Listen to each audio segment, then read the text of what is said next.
everybody, I'd like to take a moment and give you a quick little tutorial on how to make these really fun clipping masks with letters. Just kind of throw this together and show you how cute something like this would look framed as a gift for somebody. They make great cards, great storyboards. I was thinking this would be a really cute gift to give to the client as a wedding present, a pack of thank you cards or something, the blank cards that they could use to send out with their pictures on them. So I'm going to walk through this tutorial with you, and I'm using Adobe Photoshop CS3. You could use this with any of the full-blown Photoshops. I'm not positive about Elements and their abilities with clipping masks, so this is not tested in Elements. Alright, so let's get started. The first thing we're going to do is open up Photoshop.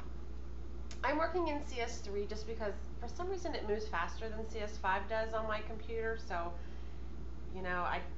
I have a really souped up computer, so I don't understand that. But anyways, that's another story.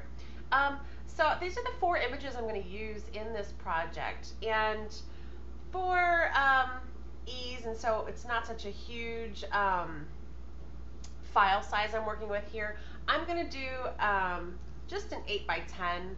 We're going to pretend like it's 10 inches wide, 8 inches tall. I guess we better change that to pixels, my bad.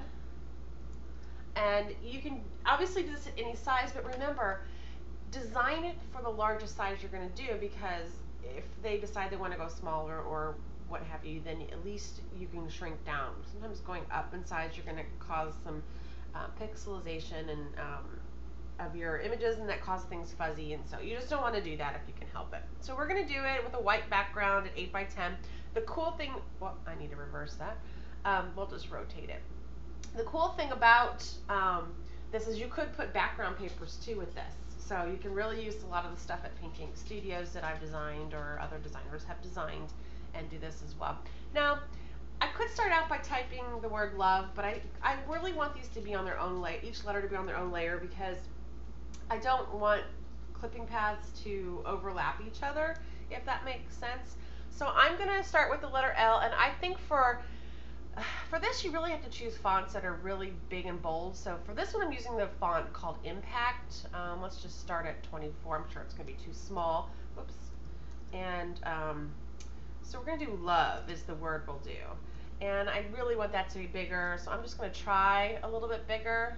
Let's try 250. It may be too big by the time I'm done. So I have my L, and my O I'm going to make a heart. So let's go ahead and go to the V. Okay, and then we'll do an E. And we can line these up later and make that work for us. So, all right, so everything appears a little bit sloppy right now, but that's okay. We're going to fix all that. I am going to come over here under my shapes and under the custom shape tool. Now I've added and made a lot of my own shapes. As you can see, I have tons of them here. But most of you are going to come with the heart shape with this. I've found some and drawn some and what have you, different shapes that I kind of like. So I'm just going to choose a heart, and then I'm going to hold down my shift key. And that keeps things proportionate, so I'm not drawing it and it looks all funky like this, okay? So I'm going to hold down my shift key, and I'm going to come down like that.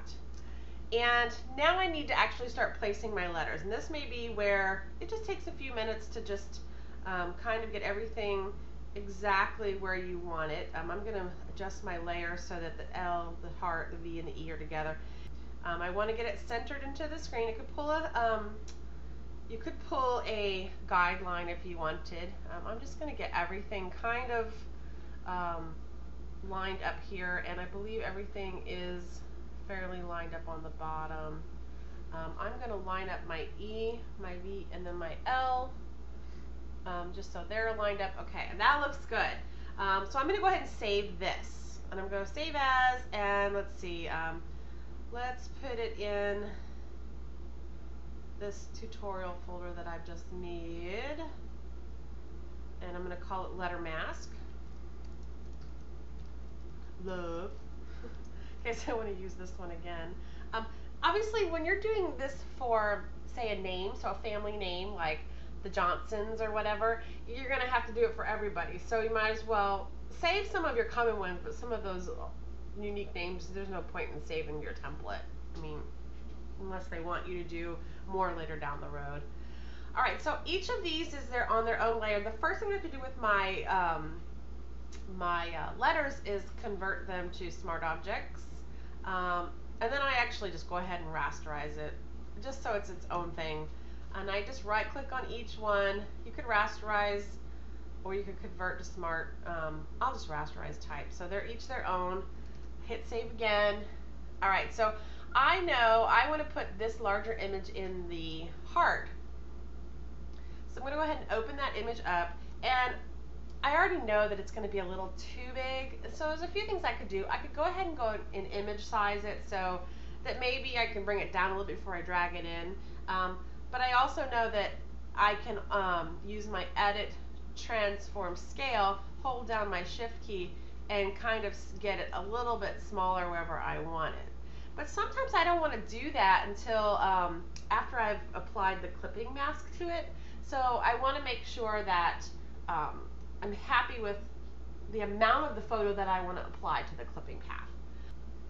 Okay, so the first thing we have to do is place the image above the layer that we want to apply that clipping mask to. So I want this to be on the heart, so I would make sure that this layer is just above that one. Now, there's a few ways you could do this, but I like to use shortcuts. If you're in Photoshop CS and earlier, I'll have a note for you on how to do this. I'm expecting most of you to be in CS2 and higher. I don't know if you can do this in Photoshop Elements. Elements is just such a limiting program, and if you're a professional photographer, I can't recommend going the full version enough. I mean, really, you really should. But for CS2 and higher, if you're on a Windows computer, which I'm not, you would do Control plus Alt plus G at the same time. So Control Alt G at the same time. For Macs, you're at Command Option G at the same time. So I'm going to do that, and voila, look, it applies right to my heart. The cool thing is since I'm on that layer now, I can move it around and it will just apply to the heart itself. Pretty cool, huh? So here's where I'm going to do some transformation of sizes. I'm going to come up under Edit Transform Scale and just hold down my Shift key and kind of transform, because I want a little bit more of that image to show. I think I like that a lot. I better make sure it's up just high enough. Remember, you can use your arrow keys to toggle a layer around as well. I really want it to be more of that rule of thirds, so I don't want it, you know, if I did like this, it would just, I don't know, I don't really care for that in the middle as much as I like it off to the side of it. And I hit enter to apply that transformation. Better go up. Okay, so I'm going to hit save again because I just worked on that one, and I can close out that image. Now I need to work on the L, the V, and the E. So let's look at my pictures here. Most of my images are pretty tall and long. So I think for the L, I might choose this picture here. It's a little bit more of a tall image, so I'm going to go ahead and just size it down slightly so I'm not looking at such a big image. And I'm going to go ahead and apply that to my E, I think. No, let's do that to my L. So I want to put it above my L layer, and then I'm going to apply my clipping mask, Command Option G for the Mac. And here's where I'm just going to come under Edit Transform Scale, and I'm going to scale it in a bit because I want to see them in the picture. You know, you want that to be pretty dominant. And I'll show you some ways we can set this off in a minute too.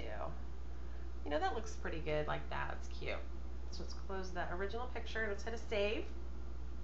And since we're really focusing on their heads in this picture because the dog was checking out something behind them, but this is kind of their life, giving their dog a walk. So if I click under image size, I'm going to do something. I'm going to show you something cool. Because this is behind a V, I can almost put their heads on each of the way the letter actually comes out. So that's kind of a cool. Now, if you're shooting with some of these products in mind, you can keep that in your mind, like, okay, maybe get really close together for me because I know I need to put it on some really tall letters and narrow letters.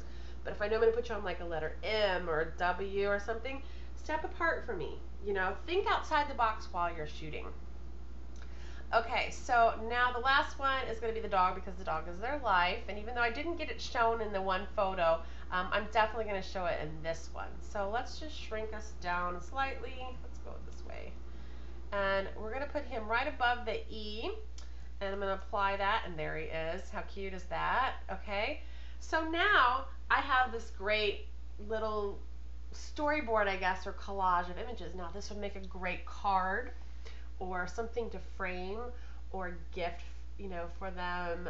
Just something you want to thank them. Maybe they are your wedding clients, and this is something you want to create a pack of 25 thank you cards for them to send out to people. This is something you can do. I'm just kind of giving you some ideas. Now, let's set this off, and so we can really see it a little bit better. If I double click on the letters, the letter L to start with, I'm just going to move this over so you can see it. So all my blending options come up here.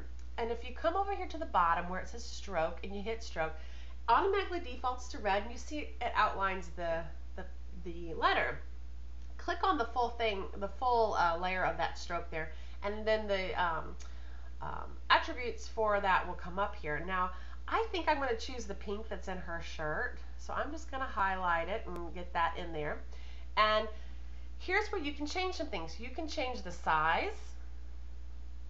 You can change where it's positioned. I like center because I think it just kind of pulls it in a little bit better. And I think I'll go with a 8 point.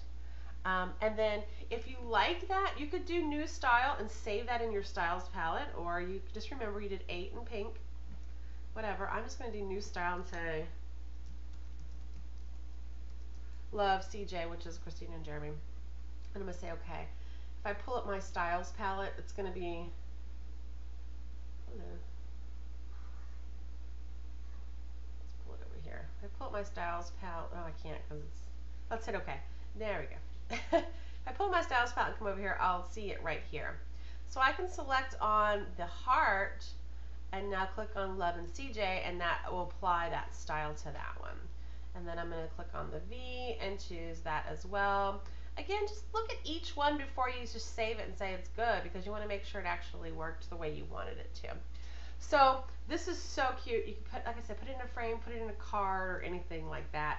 And then you've got just such a cute, cute, cute item to offer to your client. And you can do, the possibilities are endless. You could do named baby. You could do their name if you did a newborn session. So I don't know. The ideas go on, but I just wanted to show you how easy and quick it was to make something like that. And again, if you wanted to apply background papers to this, you could come into the Pink Ink store and apply that and really get some cute stuff going there. All right, so I hope that helped you and you really like that.